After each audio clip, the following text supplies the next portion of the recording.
Namanya ramai dibincangkan karena disebut-sebut menjadi satu dari 12 orang terlapor kasus ijazah Jokowi. Mantan Ketua KPK Abraham Samad Rabu pagi memenuhi panggilan penyidik Subdit Keamanan Negara Polda Metro Jaya. Samad menilai pertanyaan dari penyidik selama hampir 10 jam itu keluar dari substansi surat pemanggilan untuk menggali peristiwa tanggal 22 Januari. Menurut Samad, polisi lebih banyak menggali konten podcastnya bersama Roy Suryo, Dr. Tifa dan Rismon yang tayang di kanal YouTube-nya tanggal 22 Mei 2025. Dari pertanyaan-pertanyaan itu lebih banyak menanyakan tentang isi podcast saya.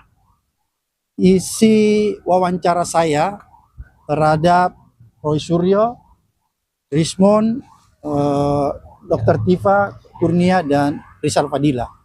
Ada upaya untuk membungkam kebebasan berpendapat, kebebasan berekspresi, dan sikap kritis dari masyarakat sipil, dan sekaligus mempersempit ruang demokrasi. Ini yang paling berbahaya. Namun, alasan kebebasan berpendapat yang dilontarkan Samad menurut pendukung Jokowi sudah sangat tendensius, hingga mengarah pada penghinaan dan pencemaran nama baik mantan wali kota Solo itu. Demokrasi itu sah-sah saja, Bang Tifal, tak sepanjang demokrasi itu ya tidak mencemarkan seseorang. Itu yang pertama. Yang kedua adalah kalau kita berbicara demokrasi, Pak Insinyur Joko Widodo ini kan korban dari ujaran kebencian, korban dari fitnah, korban dari tindakan-tindakan di mana beliau dilecehkan betul. Kalau menurut saya beliau dilecehkan betul. Okay. Artinya ya kalau memang mau berdemokrasi tapi jangan juga melakukan yang diduga tindak pidana, yaitu penyampaian pendapat itu tidak tendensius dan menjustifikasi orang. Gitu. Subdit Keamanan Negara di Reskrimum Polda Metro Jaya saat ini masih memproses 6 laporan polisi, termasuk laporan yang dibuat Jokowi terkait pencemaran nama baik dan atau fitnah. Dalam kronologi yang disampaikan Jokowi saat membuat laporan, terdapat 5 nama, yakni Roy Suryo, Rismon Sianipar, Egy Sujana, Tifauzia Tiasuma, dan Kurnia Triroyani. Namun, setelah naik status penyidikan, para terlapor dalam perkara ini menjadi 12 orang, yang salah satunya adalah Abraham Samad. Tim Liputan Kompas TV. Merasa pemeriksaannya kemarin tidak sesuai konteks kasus dalam undangan penyidik, Abraham Samad meyakini ada upaya kriminalisasi dan pembatasan kebebasan berekspresi. Saya akan tanyakan langsung hal ini kepada Abraham Samad yang sudah terhubung melalui sambungan daring. Bang Abraham, 10 jam diperiksa, 56 pertanyaan pada 13 Agustus 2025 lalu. Betul ya, lokus tempus delictinya pada 22 Januari, ini peristiwa apa di 22 Januari ini, Bang Samad? Makanya pada saat saya awal diperiksa, ini terus yang saya perdebatkan dengan penyidik karena awal-awalnya tidak dijelaskan. Saya kan tidak tahu peristiwa apa yang terjadi di 22 Januari.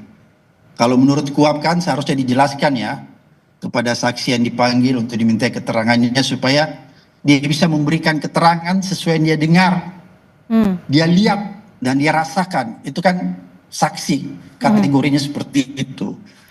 Namun Jadi, itu nggak dijelas-jelaskan. Nanti saat-saat mau terakhir baru dijelaskan. Oke, jadi saya konfirmasi kembali Bang Samad, sampai sore hari ini Anda tidak tahu mengapa tempus locus delictinya di 22 Januari. Kalau tanggal rilis podcastnya itu tanggal berapa?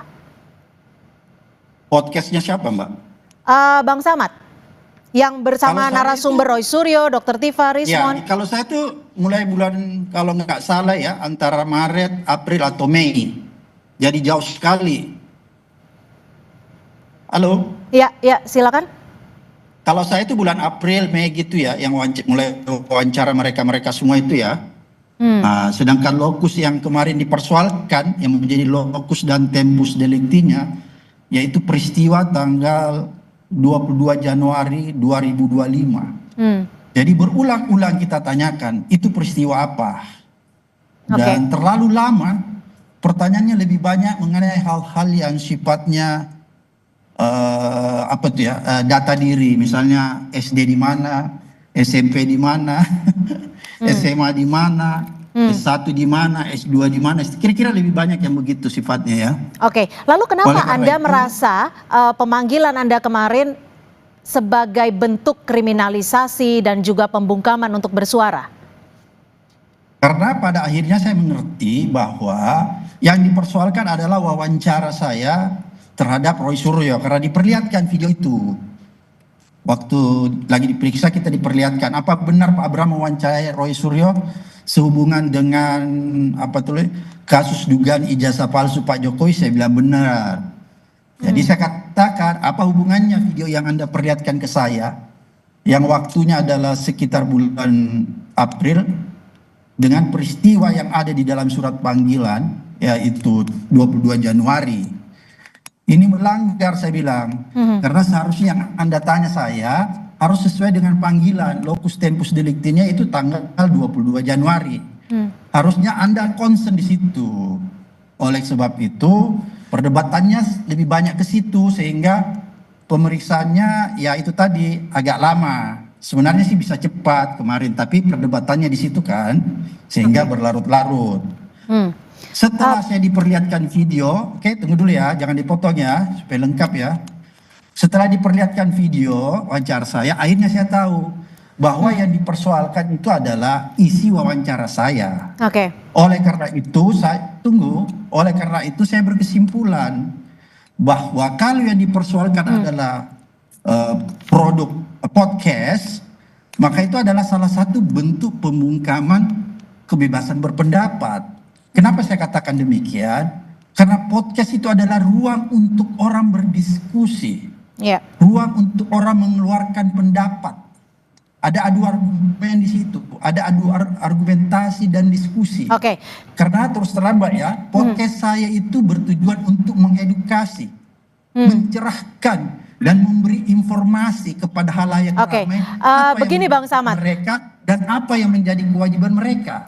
Begini Beda Bang Samad. dengan misalnya kalau tunggu. Beda misalnya kalau Anda buka ada podcast yang isinya kalau bahasa anak gens itu ale-ale, lucu-lucu, konten-konten entertainment. Itu bukan produk jurnalisme.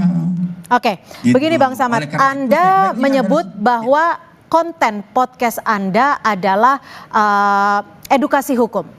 Tapi Anda juga sebagai mantan ketua KPK terbiasa sebenarnya dengan verifikasi, dengan bukti-bukti. Tapi di podcast tersebut Anda tidak menghadirkan pihak dari Pak Jokowi. Yang Anda hadirkan hanya Roy Suryo, Dr. Tifa, Rismon Kurnia, dan Riza Fadila. Tapi podcast saya ya setiap saat bisa digunakan sebagai tempat klarifikasi. Kalau ada seseorang atau ada masyarakat merasa sesuatu yang ditayangkan itu perlu ada keseimbangan, maka saya membuka ruang untuk mendatangkan mereka untuk melakukan klarifikasi di situ. Kan begitu. Jadi silahkan, karena kan kita sampaikan silahkan kalau ada yang mau kita bukakan ruang, silahkan kita klarifikasi. Lewat podcast itu kita undang mereka menjelaskan. Tapi ini kan nggak ada, kan gitu. Bang Samad, seperti itu. Jika memang kasus ini akan naik ke tahap selanjutnya, apa yang Anda akan lakukan? Apakah Anda juga mempertahankan konten-konten yang ada atau justru akan istilahnya mengkoreksinya? Dan apakah Anda siap jika nanti dibutuhkan uji kasus dalam podcast Anda ini sebagai bentuk dalam batas kebebasan bersuara dan berpendapat? Ya, oleh karena itu saya bilang kita tetap membuat ruang. Kalau orang keberatan maka itu kan ruangnya ada klarifikasi ya. Ada hak jawab. Kan gitu kalau di media. Kan gitu. Jadi hak jawab itu kita bisa berikan. Dia tempat dan waktu untuk menyampaikan di podcast itu. Kan begitu. Sederhana kan. Kalau misalnya ada media. Ada narasumber merasa keberatan. Biasa kan disomasi gitu. Maka setelah kita tahu, kita berikan dia namanya hak jawab kan, kalau di media silahkan. Oke. Kan begitu. Anda Tidak juga langsung menyebut, dibawa ke ranah pidana. Tapi terlepas daripada itu sebenarnya, halo, ya silakan Bang Halo? Samad. Iya silakan. terlepas masih bisa dilihat wajah saya. Iya, terlihat dengan jelas Bang Kan- Samad, silahkan. Tapi terlepas daripada itu semua, setelah saya menganalisa pertanyaan-pertanyaan kemarin, karena tidak sesuai lagi dengan tempus locus delicti tanggal 22 Januari, Mhm. maka saya lihat bahwa proses yang terjadi kemarin itu adalah sebuah proses pemeriksaan yang bertentangan dengan kaidah-kaidah yang diatur di dalam kitab undang-undang hukum acara pidana. Oke, kami Minta tangkap. maaf, Mbak. Saya ini orang hukum, sudah Ya. 30 tahun di dunia ini dan mantan penyidik KPK. Oke. Orang Sekarang yang mengerti tentang singkat proses saja penyelidikan Bang dan Samad, penyidikan.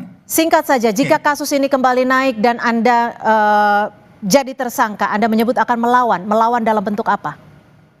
Oh iya, saya akan melawan. Kenapa? Karena menurut saya ini bukan tentang Abraham Samad, tapi ini adalah sebuah proses, ya, nasib, sebuah aturan yang diatur di dalam konstitusi mengenai kebebasan orang berpendapat dan berekspresi. Karena kalau ini dilanggar, konstitusi dilanggar, orang dilindungi loh oleh konstitusi terhadap kebebasan orang berpendapat.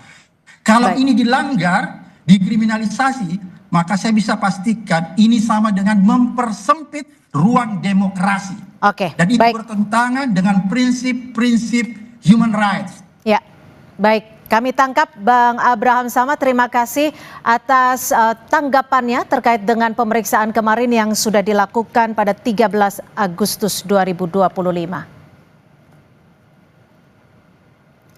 Saudara, terkait dengan pemeriksaan Abraham Samad dalam kasus ijazah Jokowi, kami juga sudah terhubung dengan penasihat Kapolri, sudah ada Pak Arianto Sutadi. Pak Arianto, selamat sore, terima kasih sudah bergabung bersama kami di Kompas Petang. Terkait dengan pemeriksaan Bang Abraham Samad kemarin, karena konten podcastnya yang membahas ijazah Jokowi ini cukup kuat menjadikan Samad sebagai saksi terlapor. Dan juga ada keberatan dari Bang Abraham Samad. Bagaimana Anda melihat kasus ini? Ya, jadi begini ya, saya tidak ikut melihat meriksanya ya, tapi saya ngecek hanya kepada keamanan negara yang meriksa itu. Jadi ini, kemarin diperiksa itu kan dalam rangka sebagai panggilan di dalam taraf penyidikan ya. Kemudian tapi masih sebagai terlapor, belum sampai pada hanya saksi ya, belum sampai pada tersangka atau apa dan sebagainya. Nah, penyidik di dalam tahap klarifikasi ini sebetulnya dia pasti akan menanyakan dari bahan-bahan yang sudah dilaporkan oleh pelapor kepada penyidik. Dalam hal ini yang melaporkan bukan laporannya Pak Jokowi yang terkait dengan Pak Abraham Samad ini. Kan di sana kan ada 6 laporan itu yang dari Pak Jokowi, dan kemudian ada lagi dari pendukungnya Peradi Bersatu atau dan sebagainya itu, yang ada laporan tersendiri. Isinya itu kalau yang dari Pak Jokowi itu isinya adalah pengaduan sebagai penghinaan ya, pencemaran nama. Tapi kalau mereka ini bukan pencemaran, karena itu bukan delik aduan yang disampaikan, tetapi delik ujaran kebencian.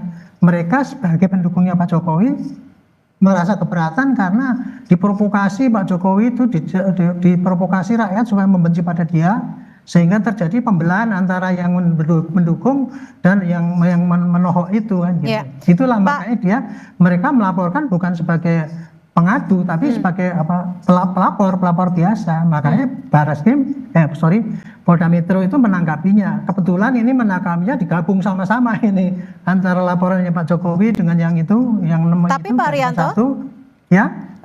Terkait dengan pemanggilan dan juga pemeriksaan terhadap Abraham Samad ini ada unsur mens rea-nya, ada unsur niat jahatnya menurut Anda? Jadi gini, ini kan sekarang lagi dipanggil sebagai saksi ya dipanggil sebagai saksi itu, tapi di sana pasti penyidik sekarang sudah mengantongi keterangan-keterangan dari yang melapor.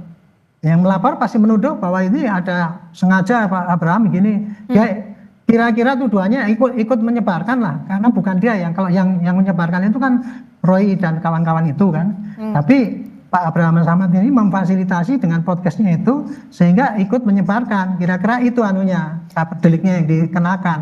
Tapi kalau kita bicara, ya silakan. Ya, nah kemudian dari data-data yang ada ini maka penyidik akan manggil Pak Abraham Samad. Apa benar ini podcast ini milik Anda? Makanya tadi kan ditanya podcast itu apa, lama dan sebagainya. Penyidik itu memang kayak gitu caranya. Dia akan menggali selengkap-lengkapnya itu, Bu. Gitu. Nah tadi sebenarnya Pak Abraham Samad, misalkan dia keberatan dengan pertanyaan, dia tinggal jawab ini aja, tahu apa enggak. Kalau nggak tahu jawab ya tidak tahu. Itu mestinya. Gitu. Oke. Tapi tujuan daripada penyidik itu adalah melengkapi daripada keterangan yang sudah disampaikan pada pelapor. Nah, nanti dari keterangan ini, Pak Arianto, tapi begini. Kalau kita bicara soal podcast, sekarang kan juga memang podcast ini menjadi sarana ruang publik untuk melakukan diskusi terbuka. Dan itu tentunya dijamin oleh undang-undang. Apakah ada batas, ada parameter atau guidelines mana yang diskusi, mana pula yang pencemaran nama baik? Di dalam KUHP, Bu, yang dijadikan dasar oleh penyidik untuk mencari apakah ini unsur pidana apa tidak, dia hanya mengacu pada bunyinya undang-undang, Bu. Bunyinya undang-undang itu apabila seseorang menebarkan kebencian pakai IT dan sebagainya itu nggak peduli itu di podcast atau itu di mana di televisi atau di apalagi lah mekanisme yang pakai digital itu. Itu hanya yang dilihat hanya tindak pidananya itu, tidak terlihat pada apakah ini podcast atau bukan, sehingga ini ranah pidana atau boleh apa tidak itu. Nah itu untuk menentukan itu kan sekarang masih debatable itu. Oleh karena itu penyidik pasti akan tanya saksi ahli yang di bidang IT, apakah kalau Pak Abraham Samad itu ngomong di situ di dalam podcast itu kemudian ini apakah ini termasuk di dalam undang-undang yang didalilkan di dalam undang-undang ITE tentang ujaran kebencian itu apa tidak, termasuk juga menimbulkan perpecahan, itu nanti pasti ditanyakan pada saksi ahli dengan data-data yang ada dari rekaman jejak digital. Itu jadi apa yang direkam oleh Pak Abraham Samad itu pasti akan ditayangkan, saksi ahli yang akan menilai ini masuk unsur pidana apa tidak gitu. Nah, nanti kalau saksi ahli mengatakan masuk, ya pasti dia akan dilanjutkan dengan menjadi penetapan tersangka atau apa. Tapi kalau tidak, pasti ya dia akan digugurkan hanya sebagai saksi. Kira-kira gitu alur daripada penyidikan itu.